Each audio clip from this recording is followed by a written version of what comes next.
আমি ডাক্তারের রূপ নিয়ে আপাকে জিজ্ঞেস করলাম, তোমার কোথায় ব্যথা? আপা বলল, আমার কোমরে মাথায় ব্যথা। আমি আপাকে বললাম, আপা তোমার সকল ব্যথা ভালো হয়ে যাবে যদি তুমি আমার কথায় রাজি থাকো। আপা বলল, কি কথা? আমি বললাম, তোমার হাঁটুতে বা কোমরে একটা ঔষধ দিয়ে মালিশ করলে ভালো হয়ে যাবে, আর সেই মালিশটা আমার কাছে আছে। আপা বলল, আমি তো ব্যথামুক্ত হতে চাই। আমি আপাকে বললাম, তাহলে তুমি সোজা হয়ে শুয়ে পড়ো। তারপর আমি মালিশের নামে আপাকে সারারাত ধরে যা করেছিলাম তা শুনলে তোমাদের মাথা গরম হয়ে যাবে। তাহলে আসল ঘটনাটি বলি। আপাকে চাকরির জন্য পাশের জেলায় গিয়েছিলাম। পাশের জেলা বলতে যে আহামারি দূর তা কিন্তু নয়, বাসে 1 ঘন্টার রাস্তা। সেখান থেকে ভ্যানে আর 10 মিনিট। গ্রামটা আমার পরিচিত, নামেদিও আগে কখনো যায়নি। তবে যাওয়ার আগে বাড়ি থেকে শুনে গিয়েছিলাম ওই গ্রামে আমাদের এক আত্মীয়ের বাড়ি, চাচা বাবার মাস্তুতো ভাই। ঘনিষ্ঠ কিন্তু দীর্ঘদিন যোগাযোগ নেই। ওই চাচাকে আমি দেখেছি, কিন্তু কখনো তাদের বাড়িতে যাওয়া হয়নি। ফেরার পথেই বিপত্তিটা ঘটল। বিপত্তি না বলে সৌভাগ্য বললেই বোধহয় ভালো হতো। দুপুরের প্রচণ্ড রোদে ভ্যানে করে ফিরছিলাম। গ্রামের রাস্তা যদিও কাঁচা রাস্তা, ফাঁকা ফাঁকা বাড়ি পড়ছিল, কিন্তু বিধি বাম কিছু দূর আসার পর ভ্যানের চাকা পাংচার। চোখে সরিষার ফুল দেখলাম। যদিও রাস্তার বেশি দূরের নয়, কিন্তু হাঁটা তো আমার পক্ষে সম্ভব নয়। ভ্যানওয়ালা বিরস মুখে বলল, ভাইজান ভাড়া দেওয়া লাগবে না। ক্লান্ত ঘামে ভেজা মুখটা দেখে মায়া লাগল। ভাড়ার চেয়ে বেশি দিলাম, কিন্তু আমি এখন কি করি? গ্রামের প্রায় মাঝামাঝি কোনো দোকানও আশেপাশে চোখে পড়ছে না। ভ্যানওয়ালা এখনো দাঁড়িয়ে আছে। তাকে বললাম চলে যেতে। সে যেতে যেতে বলল, অপেক্ষা করতে। ভ্যান অবশ্যই পাওয়া যাবে। আমি অপেক্ষা করতে লাগলাম ভ্যানের জন্য, কিন্তু কপালে থাকলে ঠেকাই কে? বেশ কিছুক্ষণ অপেক্ষা করে বিরক্তিভরা মন নিয়ে আস্তে আস্তে হাঁটতে লাগলাম। বেশ অনেকক্ষণ ধরে হেঁটে চলেছি। টপটপ করে ঘাম ঝরছে গা দিয়ে। গ্রামের প্রায় শেষ মাথায় এসে গেছি। কোনো ভ্যানওয়ালার দেখা হয়নি এখনো পর্যন্ত। তেষ্টায় ছাতি প্রায় ফেটে যাচ্ছে। আরও খানিকটা আসলাম, আর মাত্র 3টা বাড়ি সামনে। চৈত্রের দুপুরের প্রচণ্ড রোদ, মাটি যেন গলছে। হাঁটতে পারছি না। যা থাকে কপালে পানি না খেলে টিকা যাবে না ভেবে একটু দাঁড়িয়ে বাড়ি 3টার দিকে তাকালাম। প্রথমটা পাঁচিল দিয়ে ঘেরা, পরেরটা কুডে ঘর মতো, তার পরেরটা রাস্তা থেকে বেশ একটু দূরে। নতুন একটা বাড়ি, বাঁশের চটা দিয়ে ঘেরা। বট বাড়িটায় যাওয়াই উচিত হবে মনে করে আস্তে করে গেট ঠেলে ঢুকলাম। সবাই আমাকে দেখে, বাড়ির বাচ্চাসহ সবাই চমকে উঠে। আমাকে দেখেও উঠল। উঠানে এক পৌরা মাছ কুটছে। সামনে রান্নাঘরের বারান্দায় 3 সুন্দরী মহিলা রান্না করছে। বাড়িতে ছোট ছোট বাচ্চা ভর্তি। গ্রামের পরিবেশের সাথে একটু শহরের ফ্যাশন। অত্যন্ত সুন্দরী মহিলাগুলো, যদিও বয়স হয়েছে কিন্তু এখনো লাবণ্যময়। খোকা, কাউকে খুঁজছ? প্রশ্নের সম্বিত ফিরে পেলাম, জি, একটু পানি খাব? একজন বউ, উঠে আসো। সামনে টিউবওয়েল থেকে পানি আনা। ইতিমধ্যে বাড়ির ছেলেরা বুঝতে পেরেছে বাড়িতে কেউ এসেছে। একটা চেয়ারও পেয়ে গেলাম। জীবনটা আবার পানি পেয়ে সতেজ হয়ে উঠেছে। মাছ কুটতে কুটতে মহিলা জিজ্ঞাসা করলেন, বাড়ি কোথায়? কিছু বললাম না। কোনো আগ্রহ দেখলাম না। এবার উঠতে হয় ভেবে উঠে দাঁড়ালাম। ও কি খোকা, উঠস কেন? দুপুর বেলা বাড়িতে মেহমান আসলে না খেয়ে যেতে নেই। এটাই আসলে বাঙালিদের প্রধান ঐতিহ্য। বাড়িতে মেহমান আসলে তাকে সমাদর করা, আপ্যায়ন করা। না, তার দরকার নেই। বললাম বটে, কিন্তু কেন যেন ক্ষিধা নয়। মহিলার দেবীর মতো চেহারায় আমাকে অনেকটা মায়ে আটকা পড়ে গেলাম।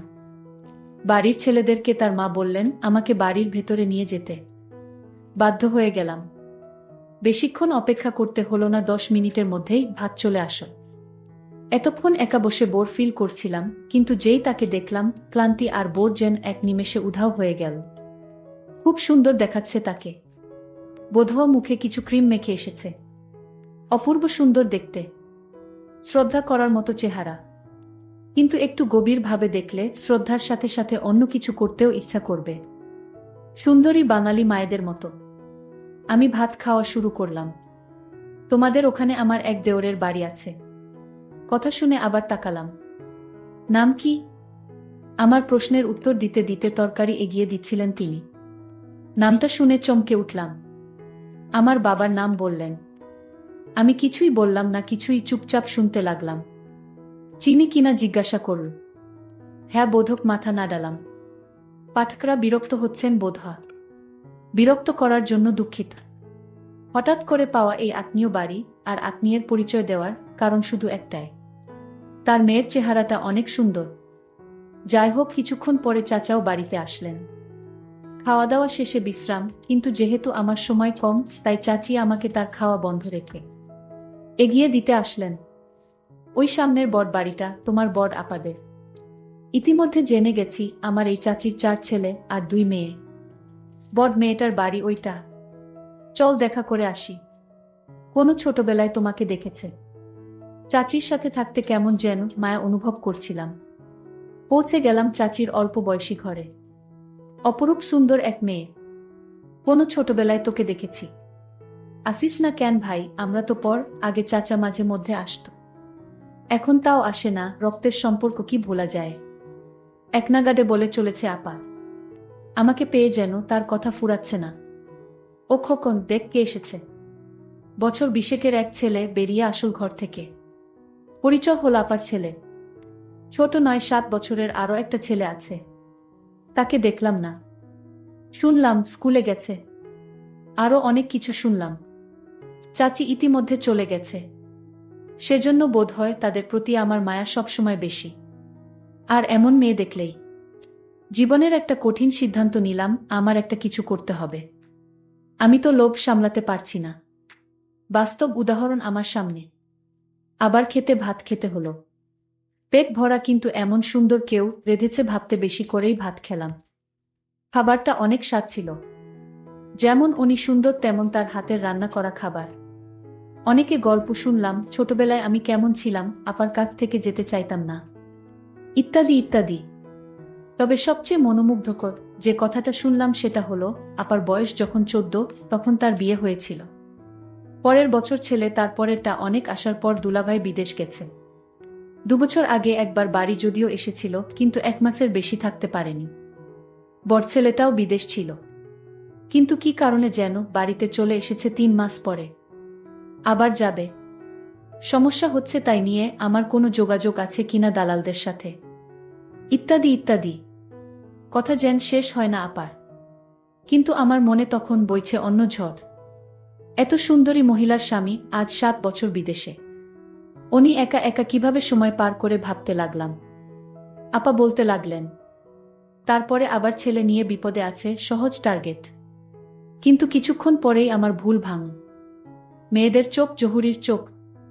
আমি তার ছোট ভাই, যে আমাকে ছোটবেলায় অনেক সময় সাথে নিয়ে ঘুরেছে।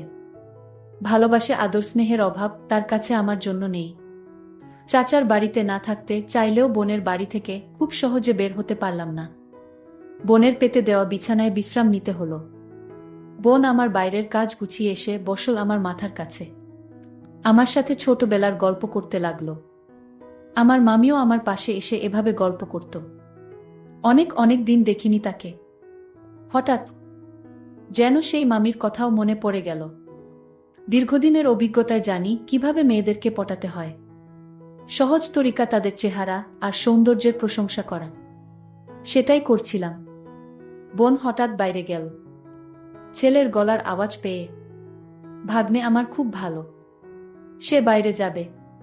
2 ভাই বোন একা হয়ে গেলাম। দেখ ভাই, আমাকে প্রশংসা করতে হবে না। তোর দুলাভাই আজ 7 বছর বিদেশ। অনেকে আমাকে চেষ্টা করেছে, কিন্তু সুযোগ কেউ পায়নি। তুই ভাই হয়ে বোনের দিকে। আপা, আমি কিন্তু খারাপভাবে বলেনি। আপনি আসলেই সুন্দর। না রে ভাই, এখন আর সুন্দর কই, আগে তো দেখিসনি। দেখলেও তোর মনে নেই। এখন গায়ের রং পুড়ে গেছে, বুড়ো হয়ে গেছি। বুঝলাম, অনেকে চেষ্টা করলেও আমি ব্যর্থ হচ্ছি না। অসৎ কেবল কাজ শুরু করেছে। তবে সময় দিতে হবে, ধীরে ধীরে আগাতে হবে। তড়িঘড়ি করলে সব হারাতে হবে। অনেকক্ষণ থাকলাম, বিভিন্ন কথা বললাম, শুনলাম। আসার সময় অন্যায় আবদারটা করেই বসলাম। এগিয়ে দিতে এসে তার ছেলের ব্যবস্থাটা করার কথা আর বলল না। চিন্তায় পড়ে গেলাম। আমাকে কি খারাপ ভাবল? কাজের চাপে 2 দিন মনে ছিল না তার কথা। আসার সময় মোবাইল নাম্বার নিয়ে এসেছিলাম, হঠাৎ সন্ধ্যায় রিং বেজে উঠল। ভাই কেমন আছো? বোনের কথা এত তাড়াতাড়ি ভুলে গেলে? যথারীতি বোন বাড়িতে একা। কিন্তু যে অভাব নেই বুঝলাম তার কথাবার্তায়। আমাকে বসতে দিল কিন্তু বারান্দায়। এমন জায়গায় কিছু করা যাবে না। কৌশল খুঁজতে লাগলাম। বেশ কিছুক্ষণ কথা হলো বড় ছেলে নিয়ে। তারপরে আসল কৌশল প্রয়োগ করতে গেলাম।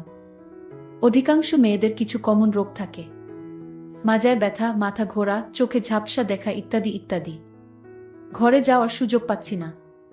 আমি বারান্দায় চেয়ারে বসা, আর বোন দাঁড়িয়ে দাঁড়িয়ে আমার সাথে কথা বলছে। আপনার প্রেশার কেমন আপা? শরীরও তো খারাপ মনে হচ্ছে। আর বলো না ভাই, প্রেশার ঠিক আছে, কিন্তু মাঝে মধ্যে মাথা ঘোরে, বেশিক্ষণ দাঁড়িয়ে থাকতে পারি না, মাজায় ব্যথা হয়। আমি এখন চিন্তা করতে শুরু করলাম। কোথায় ব্যথা দেখান তো, এই ব্যথা কোনো সমস্যা নাকি এখন এক ধরনের মালিশ পাওয়া যায়, ইত্যাদি ইত্যাদি। না থাক, দেখতে হবে না, ডাক্তার দেখাচ্ছি। আরে আপা, আপনি আমার কাছে লজ্জা করছেন। আপা, রোগ কিন্তু পুষে রাখতে নেই। এমনি আপনার অল্প বয়সে বাচ্চা হয়েছে। এ সমস্ত উপসর্গে পরে কিন্তু বড় রোগ হয়ে যেতে পারে। আরও দুলাভাই বাড়িতে নেই, এখন যদি আপনার একটা বড় রোগ হয়ে যায় তাহলে আপনার কি হবে ভেবে দেখেছেন আপা? ঘরে চলেন দেখি কোথায় সমস্যা। পুরন অভিজ্ঞতায় জানি এ সময় তাড়াহুড়া করতে যেমন নেই, তেমনি আয়ত্তের বাইরে যেতে ও দেওয়া যাবে না, তাহলে সব শেষ হয়ে যাবে। আপার আগে আমি ঘরে প্রবেশ করলাম। জানালা এখন অবধি বন্ধ। বিছানার উপর মশারি ঝুলছে। নিজে আগে যেয়ে বসলাম। আপাও আসল, কিন্তু দূরে টেবিলের কাছে দাঁড়াল। আপনার কোথায় ব্যথা হয় আসলে? আপা বললেন কোমরে, আর বেশি মাথায় ব্যথা হয়। আমার মাথায় বেশি ব্যথা হয়। নিঃশ্বাস নিতে কষ্ট হয়। আমার প্রশ্নে আমি জানি কি উত্তর দেবে, কেননা পরিশ্রম করার পর সবারই নিঃশ্বাস নিতে কষ্ট হয়। আপা উত্তরও তাই দিল। অনেকক্ষণ কাজ করলে নিঃশ্বাস নিতে কষ্ট হয়। শরীরে ব্যথা হয় কি? পাকা ডাক্তারের মতো প্রশ্ন করে যেতে লাগলাম। না, হালকা হয় বোধ হয়। বাম পাশে না ডান পাশে? মাঝে মাঝে হয় বাম পাশে। এর আগে কোনো চিকিৎসা নিয়েছেন আপা? না, আমি এর আগে কোনো চিকিৎসা নেইনি।